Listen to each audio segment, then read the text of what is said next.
मित्रांनो नमस्कार. मी महेंद्र शिंदे आणि तुम्ही पाहत आहात सेन्स अँड टेस्ट. आजच्या आपल्या एपिसोडमध्ये मी आपल्याला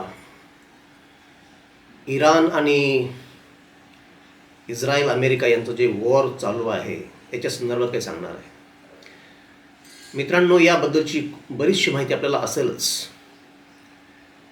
परंतु मला वाटतं की जास्त महत्त्वाचं आहे आपल्याला काही अधिक महत्त्वाचे प्रश्न विचारणं स्वतःला.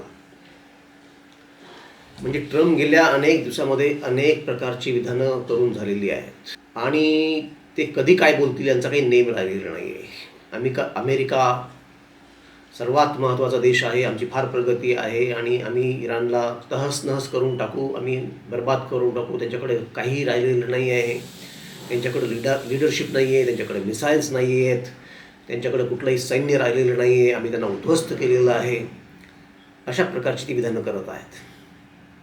आता ट्रम्प यांच्या विधानावर इराणला तर सोडाच, इराणनं कधीही त्यांच्यावर विश्वास ठेवलेला नाही आहे, परंतु अमेरिकन लोकांनासुद्धा त्यांच्यावर विश्वास ठेवणं अतिशय कठीण जात आहे.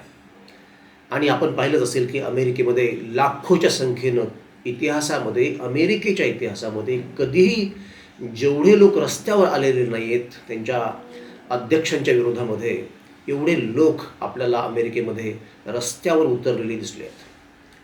अमेरिकन लोकांचा राष्ट्राध्यक्षावर म्हणजे डोनाल्ड ट्रम्प यांच्यावर कुठलाही विश्वास राहिलेला नाही आहे.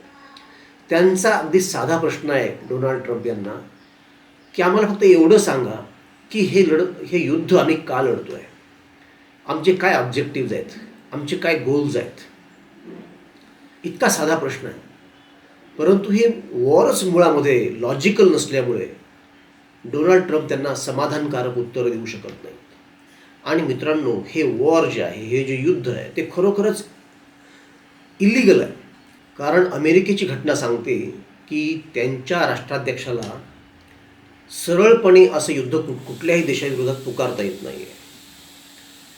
कुठलंही युद्ध लढण्यासाठी अगोदर अमेरिकन काँग्रेसची संमती लागते, परवानगी लागते, आणि अशी संमती आणखीही डोनाल्ड ट्रम्प हे मिळवू शकलेले नाही आहेत. त्यामुळं कुठल्याही अर्थाने, अगदी लॉजिकली म्हणा, अगदी कायदेशीरपणे म्हणा, अगदी मानवतेच्या दृष्टिकोनातून म्हणा, अगदी कॉमन सेन्सच्या दृष्टिकोनातून म्हणा, हे युद्ध जे आहे अमेरिकेनं लादलेलं इराणवर नैतिक नाही आहे, हे कायदेशीर नाही आहे आणि हे तर्कशुद्धसुद्धा नाही आहे. अमेरिका आत्तापर्यंत कुठलंही युद्ध त्यांच्या युद्धभूमीवर म्हणजे त्यांच्या देशामध्ये लढलेलं नाही आहे. आत्तापर्यंत जे काही वॉर झाले, कोरिया असेल, इराक असेल, व्हिएतनाम असेल, किंवा आत्ताचं इराण वॉर असेल, किंवा दुसऱ्या महायुद्धातले अनेक देश असतील, या सर्व युद्धामध्ये अमेरिकेतील जमीन कधीही वापरली गेलेली नाही आहे. त्यामुळं युद्धानं काय हानी होते आणि कोणत्या गोष्टींना सामोरं जावं लागतं याची डायरेक्ट फर्स्ट हँड अनुभव अमेरिकेला नाही आहे. आणि त्यामुळं ते एका वेगळ्या भूमिकेतून या युद्धामध्ये लढत असतात. ते काही असो मित्रांनो, आज माझा जो प्रश्न आहे, जी गोष्ट मी आपल्याशी शेअर करू इच्छितो, यापेक्षा अधिक सखोल आहे. माझा प्रश्न हा आहे, आता डोनाल्ड ट्रम्प काय आहेत हे अमेरिकन लोकांना कळालेलं आहे, इराणला कळालेलं आहे, सगळ्या जगाला कळालेलं आहे, भारताला कळालेलं आहे.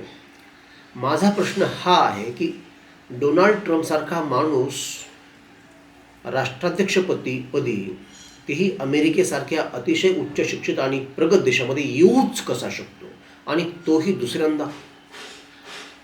मला वाटतं की ही अधिक चिंताजनक बाब आहे. आणि त्यामुळं खरा प्रश्न हा आहे विचार करण्यासारखा. हे युद्ध आज नाही उद्या संपणारच आहे, तो काही फार महत्त्वाचा मुद्दा नाही आहे. मुद्दा हा आहे की हा माणूस निवडून येऊच कसा शकतो, तोही एखाद्या एवढ्या प्रगत राष्ट्रामध्ये. आणि बाब केवळ अमेरिकेपुरती नाही आहे. आपण पाहिलं असेल गेल्या काही दशकामध्ये, आपण जर काही राष्ट्राध्यक्ष किंवा पंतप्रधान पाहिले वेगवेगळ्या देशामध्ये असलेले, तर अशाच प्रकारचे लोक कमी अधिक प्रमाणामध्ये विराजमान झालेले दिसतात. आणि ही बाब अधिक भयकारी आहे, काळजीजनक आहे, काळजी वाटावी अशी आहे. कारण एखादी घटना घडते, ती किती का मोठी असे ना युद्धासारखी, ती संपत असते. परंतु लोकमानसाचा जो पॅटर्न आहे, जो थिंकिंग पॅटर्न आहे, लोकमानस कसं बदलतं आहे, ते कुठल्या लोकांना आपलं लीडर म्हणू लागले आहे, ही गोष्ट अधिक महत्त्वाची आहे. ही गोष्ट अधिक चिंतित करणारी आहे. याची कारणं आपण शोधली पाहिजेत. या प्रश्नाचं कुठलंही विवेचन न करता, या प्रश्नाला सरळ कुठलंही उत्तर न देता, मी यावर काय विचार करतो हे न सांगता, हा प्रश्न मी तुमच्यावरच सोपवतो.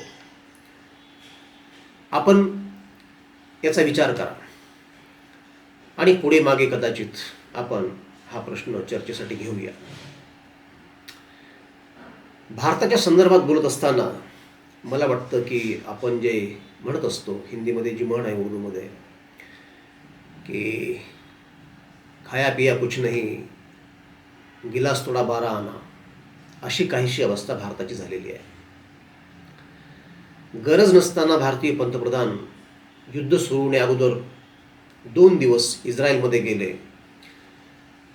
आणि विनाकारण आपण येणाऱ्या काही वर्षामध्ये संकटात सापडणार आहोत. अशा अतिशय क्रुशियल वेळी, अटीतटीच्या वेळी एखाद्या महत्त्वाच्या देशाच्या पंतप्रधानानं जाणं आणि काहीतरी स्टेटमेंट करणं, अगदी आपण ज्याला चिल्लर म्हणूया, अतिशय हास्यास्पद म्हणूया, Israel is a fatherland and India is a motherland, अशा काही बाष्कळ स्वरूपाचे स्टेटमेंट त्यांनी केलेलं आहे. परंतु हे करत असताना आपण एका फार मोठ्या देशाचे पंतप्रधान आहोत, जिथं जगातील सर्वात मोठी लोकसंख्या राहते, याचं भान त्यांनी ठेवलेलं नाही आहे. आणि प्राचीन काळापासून आपला जो मित्र आहे इराण, त्याच्याशी आपण फटकून वागलेलो आहोत. परंतु भारतामध्ये कोणतं सरकार आहे, कोणत्या पक्षाचं आहे, कोण पंतप्रधान आहे आणि त्यांनी आपल्या विरोधात कशी बाजू घेतली हे लक्षात न घेता, पारंपरिक संबंध लक्षात ठेवून इराणनं आपल्याला अनेक सवलती दिल्या. म्हणजे ते स्ट्रेट ऑफ हॉर्मुझ खुलं करणं असेल, आपली गॅस आणि पेट्रोल डिझेल यांची जहाजं येऊ देणं असेल, खूप चांगुलपणा इराणनं दाखवलेला आहे मित्रांनो. आणि आपण मात्र एक फार मोठा मूर्खपणा करून बसलेलो आहोत. तर ही अशी आजची स्थिती आहे. त्यावर माझं असं मला काही वाटतं. मित्रांनो, याबद्दल आपल्याला काय वाटतं हे आपण मला कमेंट करून नक्की लिहा.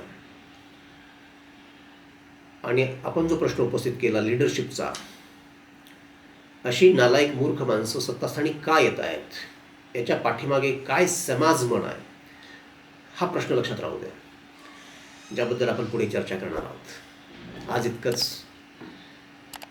कमेंट करा, लाईक करा, शेअर करा आणि व्हिडिओ आवडत असतील माझे तर या चॅनलला सबस्क्राईबही करा.